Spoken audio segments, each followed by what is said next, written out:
সুপ্রিয় দর্শক, শুভেচ্ছা নেবেন। আশা করি ভালো আছেন সবাই। চ্যানেল জেড আয়োজিত এডিটোরিয়ালে আপনাদেরকে স্বাগত জানাচ্ছি। আমি আমিরুল ইসলাম কাগুজি।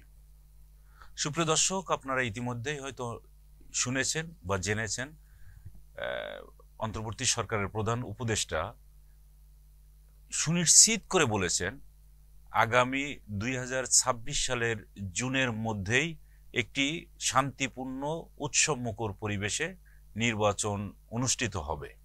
এই ঘোষণা তিনি আজকে দিয়েছেন পুলিশ সপ্তাহ ২০২৫ উপলক্ষে আয়োজিত একটি অনুষ্ঠানে। এইভাবে তিনি কিন্তু এর আগে সুনির্দিষ্ট করে আর কোনোদিন বলেননি।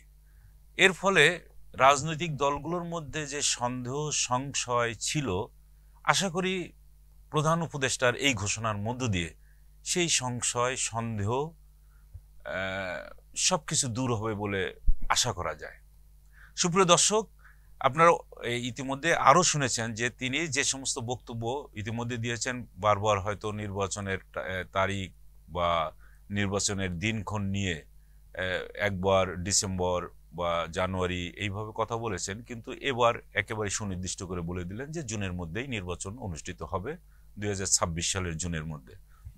আর এই নির্বাচনটা সুষ্ঠু সুন্দরভাবে করার জন্য তিনি কিছু সংস্কার কর্মসূচি হাতে নিয়েছিলেন এবং অন্তর্বর্তী সরকার গঠিত হওয়ার পরপরই ১১টি সংস্কার কমিশন গঠন করেছিলেন, যেখানে নির্বাচন সুষ্ঠুভাবে করার জন্য নির্বাচন কমিশন সংস্কার, প্রশাসন সংস্কার কমিশন, পুলিশ সংস্কার, তারপরে অর্থনীতি সংস্কার, এইভাবে সংস্কার, তথ্য বিষয়ক সংস্কার কমিশন, এভাবে ১১টি সংস্কার কমিশন গঠন করার মধ্য দিয়ে বাংলাদেশের জনজীবনে সাধারণ মানুষের মান উন্নয়ন, তারপরে অর্থনৈতিক উন্নয়ন সব কিছু যাতে সুন্দরভাবে পরিচালিত হয়, এই উদ্দেশ্য নিয়েই কিন্তু এই কমিশনগুলো গঠন করা হয়েছিল।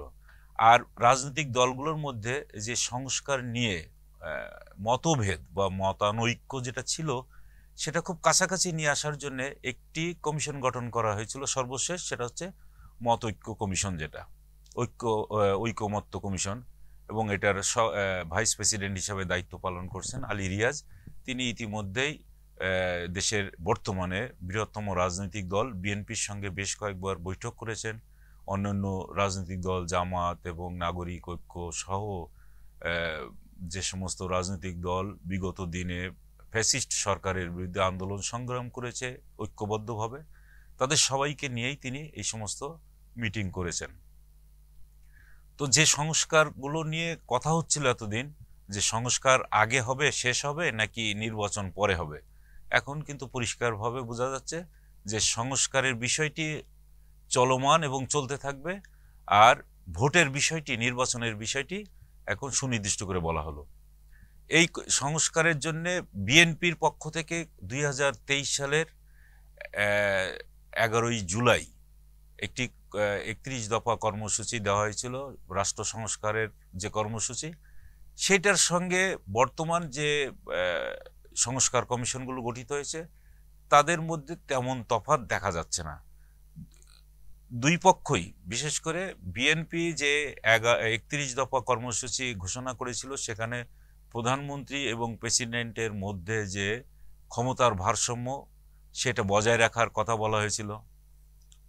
একজন পরপর দুইবার প্রধানমন্ত্রী হতে পারবেন, তৃতীয় দফা হইতে পারবেন না, এ কথাটা সেখানে দেওয়া আছে। কিন্তু ঐক্যমত্যের সংস্কার কমিশন যেটা গঠন করা হয়েছে, তারা বলছে যে না, দুইবারই হতে হবে এবং তার মেয়াদ ৪ বছর করে। কিন্তু বিএনপির পক্ষ থেকে বলা হয়েছে যে না, ৫ বছর করে মেয়াদ থাকবে এবং পরপর দুইবার হতে পারবে, হয়তো একবার বাদ দিয়ে তৃতীয়বার আবার তারা প্রধানমন্ত্রী হতে পারবেন যে কেউ। আরেকটি কথা বলা হয়েছে যে যিনি দলের প্রধান থাকবেন তিনি সরকার প্রধান হতে পারবেন না কিংবা সংসদীয় নেতা হতে পারবেন না। এই জায়গাগুলোতে কিছুটা মতভেদ দেখা গেলেও অনেকটাই কাছাকাছি চলে আসছে। তারপরে নির্বাচন কমিশনটা, অর্থাৎ নির্বাচনটা কোন সরকারের অধীনে হবে, সেটাও দেখা যাচ্ছে যে একটা তত্ত্বাবধায়ক সরকার, নির্বাচনকালীন একটা তত্ত্বাবধায়ক সরকার গঠন করার কথা বলা হয়েছে। বিএনপি সেই প্রস্তাবটা দিয়েছেন।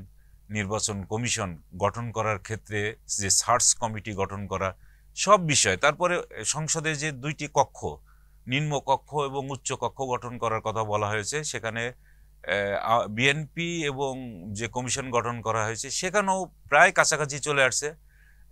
বিএনপির পক্ষ থেকে প্রস্তাব রাখা হয়েছে প্রায় 100, যে আগে 50 জন মহিলা সদস্য নির্বাচিত হতো, সেখানে সেটা বাড়িয়ে 100 করা হয়েছে।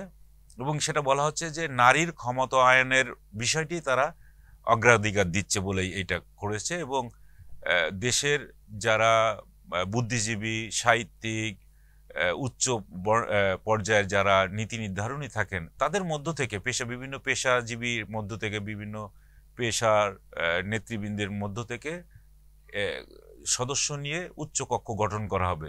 এই বিষয়গুলো আছে।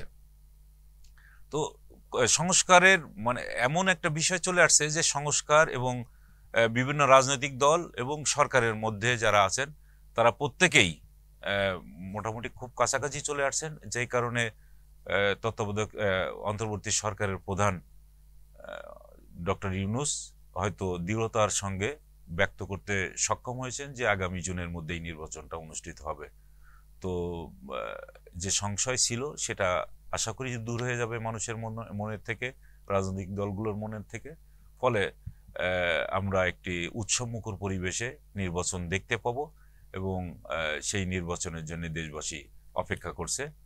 সুপ্রিয় দর্শক, আজকে এই পর্যন্ত। ভালো থাকবেন সবাই। পরবর্তী অনুষ্ঠান পর্যন্ত চ্যানেল জেড এর সঙ্গেই থাকবেন এই আশায় আজকে শেষ করছি। আল্লাহ হাফেজ।